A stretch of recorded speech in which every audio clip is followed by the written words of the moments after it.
Interlude 2. Preparations.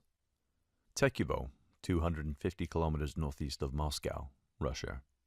Training deployment of the 285th Guards Missile Regiment. The officer stamped his feet and banged his gloved hands together. It was a time-honored gesture among all those required by their duties to withstand the bitter cold of a night like this one, and still the best protection against frostbite. It seemed a very low-tech solution for men working with such sophisticated technology. Quite why this excursion into the wilderness of central Russia was necessary, and why it had to take place at 3 a.m., was beyond him. This used to be the ideal time to operate, when the American satellites had insufficient light to peer down on the regiment's work, and then report back to their masters at the Pentagon. Back in his early years as a member of the Strategic Rocket Forces, their adversaries had not yet learned to see in the dark. Now, the officer grumbled, in darkness or daylight, they would probably be able to tell whether he'd lost weight since this time last year.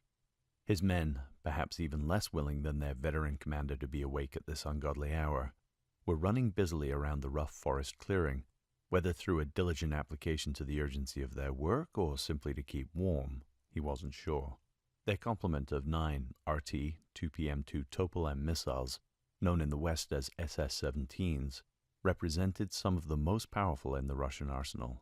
Mounted on an 18-wheel transport vehicle, and therefore fully mobile, each missile carried up to 6 atomic warheads.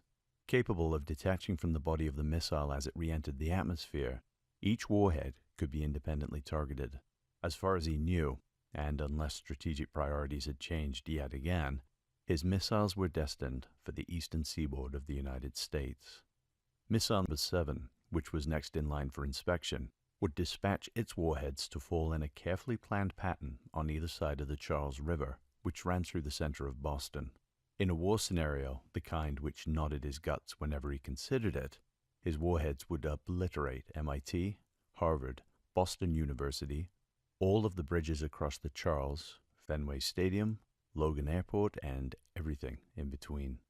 Casualties would be enormous in such a densely packed urban space, perhaps 400,000 initially, and then rising to nearly 1 million.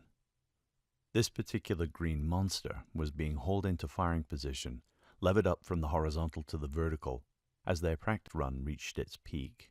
He marveled at the concept, as he always did, and as any sane person would do. A single rocket, not significantly larger in most respects than the V-2s which had rained Nazi terror on London, could leave the atmosphere, cross continents at some 7 kilometers per second, and obliterate one of the world's great cities. Once the correct codes were received and verified, a push of a button was all that would have been required. The practice codes were entered into the missile's authentication system and found to be duds. There was always a merciful relief when it was finally confirmed that they had not been required to commence Armageddon. Some of the younger conscripts made convincing rocket noises as they imagined the slender missile rising into the sky on its fatal heading. The others were just relieved that they could lower the missile back to its horizontal berth on the transporter vehicle, drive back to their barracks, and finally be out of this endless, bitter cold.